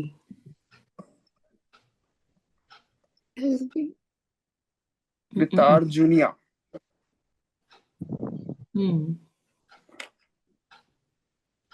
Junior. Bharvi wrote Kritarjunia. Kritarjunia. It can be remembered as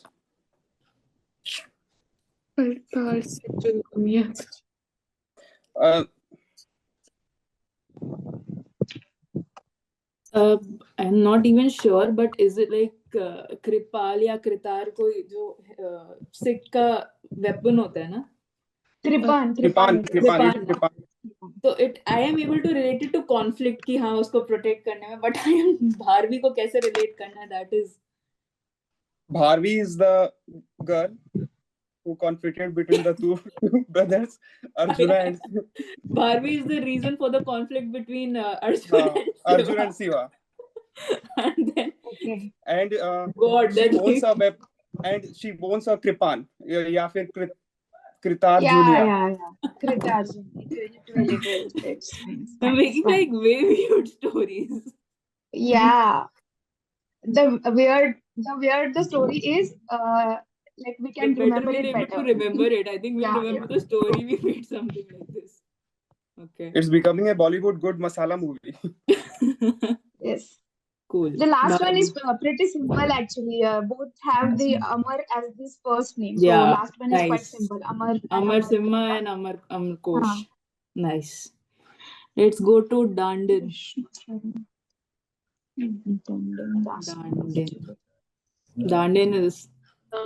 Dandin is one related to Dandiya. Zoya is about to say something, I suppose. Zoya?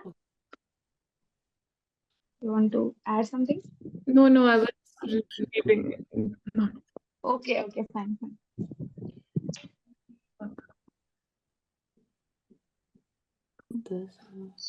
I think that's a good idea because Kavya is like a voice, right? Is it? Sorry? Repeat. So Dandin could have the Kavya. Okay. That way. Does Kavya mean like voice or something? I have no idea. Kavya can also use Kavi. Kavya.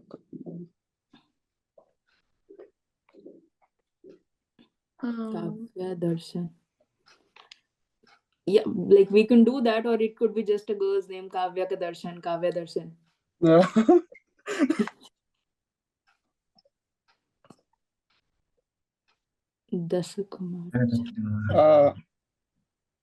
Dasakumar Charitra. It can be Dasakumar saw Kavya playing Dandiya.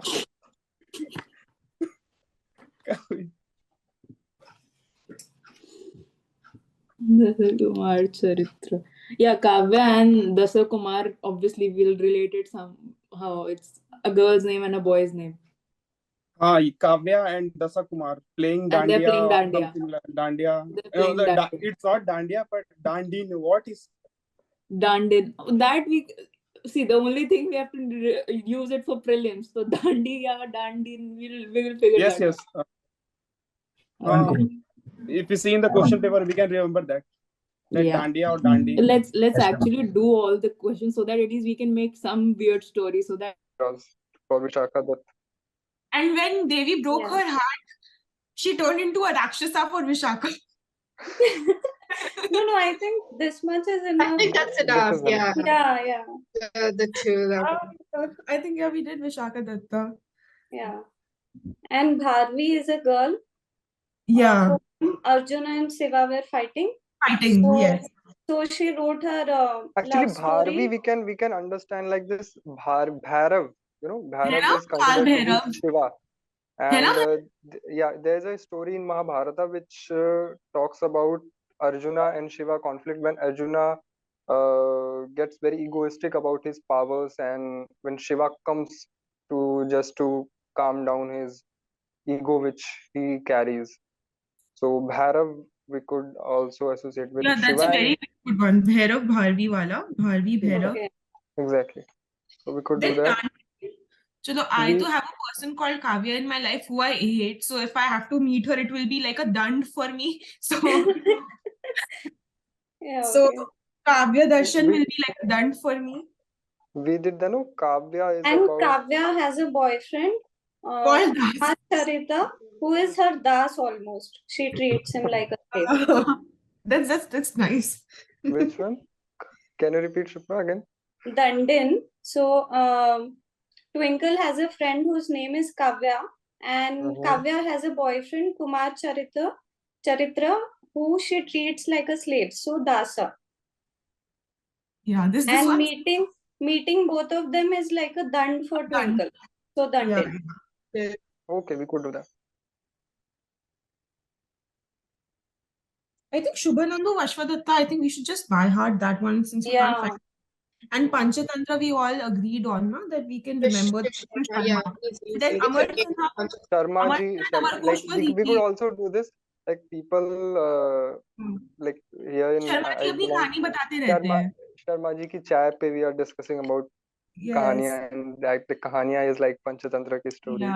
Yeah. And Subhu Andu Vasavadatta, we can do verses. VS. VS. So, nice. Because there's no VS in another combination anywhere else. Right. Let's do like a quick recap. Do we have time for that? Yeah. Exactly. Just present it. Yeah. Kalidasa Kram, Raghu, Ritu, Kumar, and Malvika are friends who are looking at the make. And Vikram was feeling excluded, so use abhi jana hai. Then Vishaka Datta was into two women, Devi, and when Devi broke his heart, she turned into a Rakshasa for him, Mudra Rakshasa.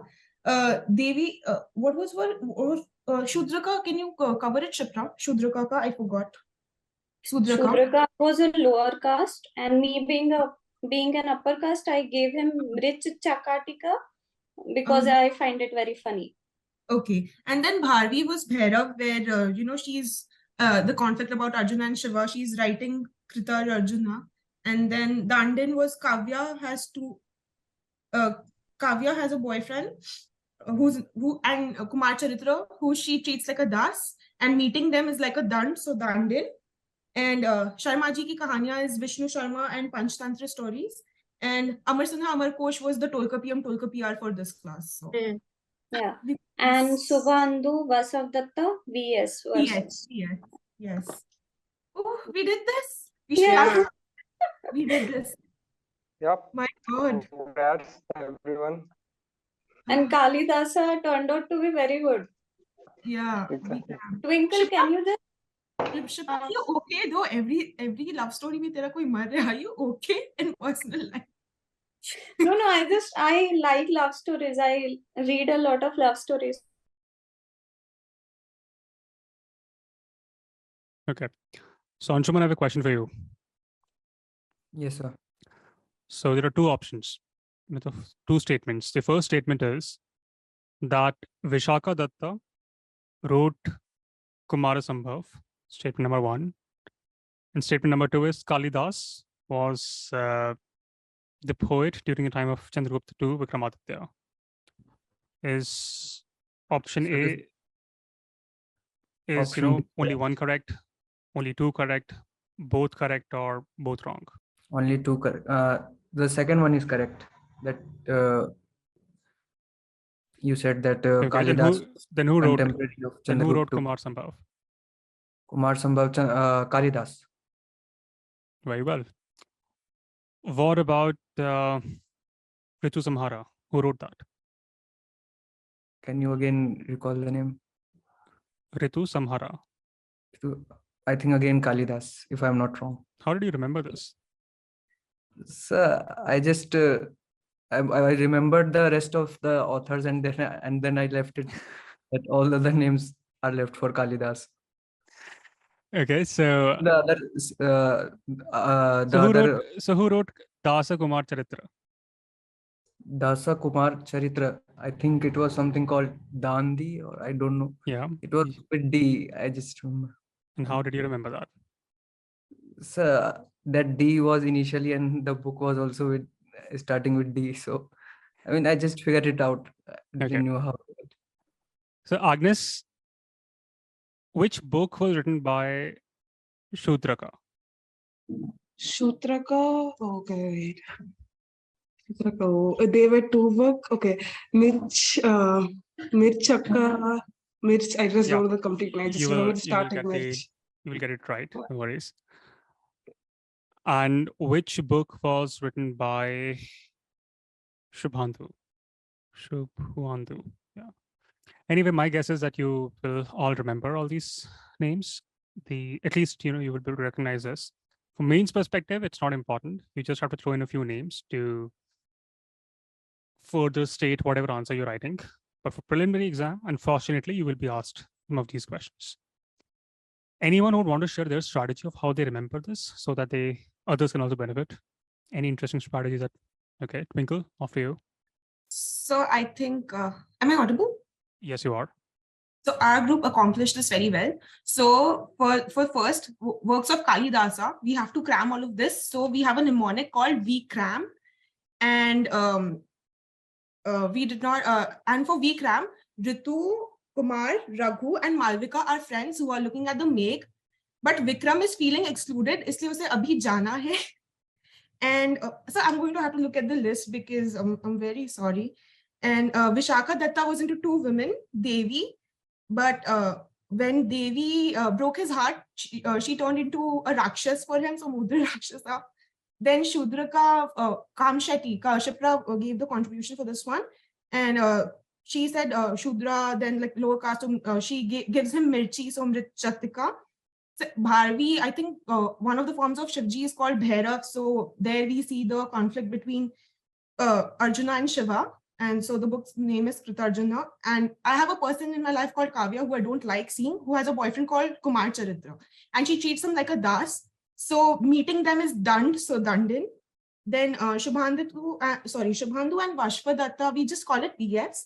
And Sharmaji, every Sharmaji is just, they love their sons. Sharmaji, ye karta, wo karta. So their stories never end. So Panchatantra. And then Amar Sinha and Amar Kosh was the Tolka PM, Tolka PR for this class. So I think we did it. Fantastic way to learn. Eventually, your rank will be decided basis how you analyze things in mains and in interview, but for that, you have to also clear prelims. And in all the classes, we will be learning few facts, unfortunately. Hope that's not an issue. This factual learning will also take a different shape when you pick polity as the subject. But until then, let's do things with history. That's it from my end. I think you all had a good time in today's class. One question that I would want you to ponder over is, and let me know if you can figure out the answer. See, the way PayPal resulted in start of some fabulous companies in 21st century, what was the reason why so many scientific glory, so many architectural wonders, so many authors, they flourished during the Gupta period. My sense is that even during the Mauryans or any other empire, you will have very, very talented people. But why is it that only during the Gupta period you're seeing people writing such fabulous work, designing such fabulous architecture, thinking and pondering about the lunar eclipses? Or did it happen in other ages as well? It's just never got the traction. What's the reason? This is a question that you have to ponder. You don't have to answer it right now. But if you have an answer, I'm happy to hear. But I will not give you my answer for now. Anusha, what are your thoughts? And then Chiranjeev. Maybe because people were maybe their needs and wants are met, and they wanted to there's a hierarchy of needs, right? So maybe their needs and wants are met, and they wanted something else. We spoke about Maslow's hierarchy of needs. That's a decent way to think. But anything else? Any There's new another idea? wanted Yeah. to add for this thing. Sudraka Mirch Chakka Tikka is there, right? So I was like, Sudraka is a person who tasted the mirchi and it was very tikka for him. Okay. Sudraka Mirch Chakka Tikka. Okay, so Aditya, same question, not the way you remember things, but why Gupta periods saw the emergence of great authors, great dramatists, and great scientists? Why? So I think it could be because of the political stability and But we had that stability across ages in some way or the other, even so during the it, Mauryans, even during the Satavahanas. so it wasn't the first time when technology and other things were flourishing. As we have studied before, and there was another sage named Shushrata Charaka. So Ayurveda was flourishing. Ayurveda was it was technical. It was a gradual process, and during the Guptas, it also flourished. Okay, fair enough. Nishita, what are your thoughts? So I believe the institutes of education were at their peak during this time, hence a lot of It took a scholars while for were. Nalanda University to come to foray, right? So Yeah. Kumar Gupta came very late in the hierarchy. Chiranjeev, what about you? But good way to think. Could be the reason. If we relate Gupta with the people, I feel that they had the risk appetite also. Like the founders also had. They were thinking some outrageous things. Yeah, that's the point. They Like had the the earth money is, as well. yeah. They had the money to think about the science or the literature or the poems, or like in the case of people, Elon Musk was thinking about to build SpaceX, Neuron, Tesla, all these things, because they already fulfilled the basic needs. First thing, Any and new answer that yeah, no one yeah. has spoken of? We were discussing about the expansion policies of USSR as well.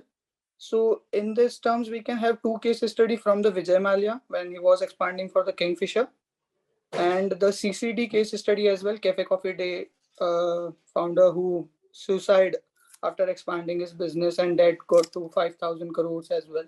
But his wife has managed it really well. Yeah, after that suicide case, she managed it really well. And last thing as well, sir. In last class, Mahima asked a question why Satavahanas were not attacked on Cholas, Cheras, and Pandyas. So I was reading about that, and in one of the map, I read about it that there was a suzerainty from the Chelas, Cholas, and Pandyas to the Satavahanas. Gautamiputra, Satkarni, the Nasika inscription also had that. But was it throughout the ages or any specific period in the history?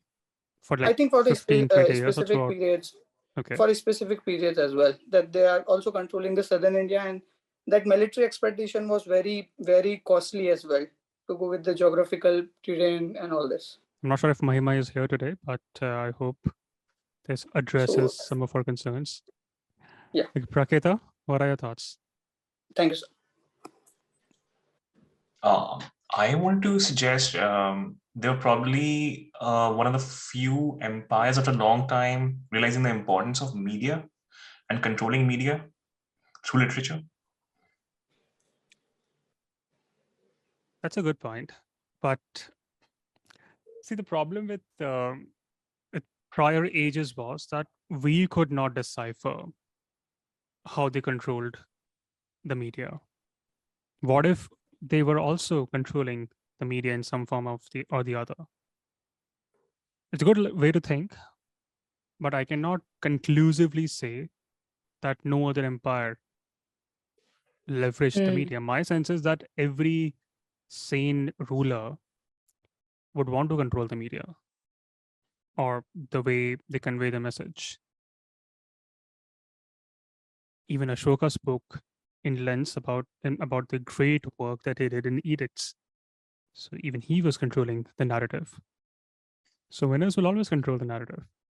It's not just a phenomenon exclusive for Guptas up until here. A good way to think.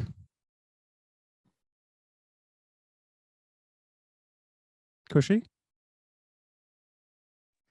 Yeah, adding to all of these points only and taking some clues from the PayPal video, I think the culture was very rich. Everybody was so talented, and I think the kings had great vision also. I think that was a part, because if you're encouraging, then a lot of literature and architecture was developing, and taking the clues from these culture and civilizations. As civilization cannot, you grow without culture, and we need that. Let me give you a few hints. So for PayPal, they were able to hire some incredible people. They were able to attract some incredible people. Then they created a culture that made them thrive. Can something similar was done?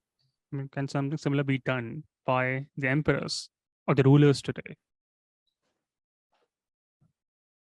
Yeah, was there any ease of doing business? Was there any such matrices that they were focusing on that encouraged Kalidas to perhaps write better? Yeah, I think PayPal in itself hired some amazing people. All of them were like from great Ivy League institutes. So I think what Chandragupta II was doing, or Samudragupta, or all of these kings were doing, was that they were creating, a culture which is very competitive also, which is very encouraging for them. I think like just the startup culture that was there, they were creating a team for the future. Okay. So I think. Great. Now let me tell you a few facts that will now make you think in a different fashion about this age. This was an age when caste system also became rigid. The practice of untouchability had slowly begun during this period. Fashion mentions that Chandalas were segregated from the society. The position of women had also become miserable during the Gupta period. The practice of Swayamvar was given up. What is Swayamvar? It's an ancient practice in India that refers to a ritual in which a bride chooses her own husband from a group of eligible bachelors. But still, we call this the golden age. Sweetie, any thoughts? Am I audible right now? Yes, you are. Oh, sorry. Your hand was raised, so I thought you have any point to make. I don't know, but you are not audible to me right now. Is it just Sweetie, or is no one? I mean, can you all hear me? Yeah. Okay, others can hear me. No worries. Let me talk to Udit. Your hand is raised. What's the question? Or what are your thoughts?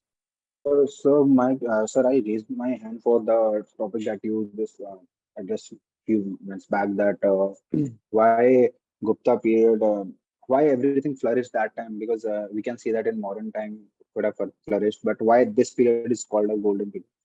Because, sir, I can make a conjecture that earlier that in Ashoka, I'll take a perspective of Ashoka. Earlier, he used to have that hard power of conquering the land and bringing them under his control. After that, he gave up all that warfare, everything. He moved towards the soft power also. But in this period, I feel like it was the perfect balance of soft power and hard power equally balancing so that the things should flourish easily. That's why I feel like The way that's the US is might doing be a or good. has done in 21st century.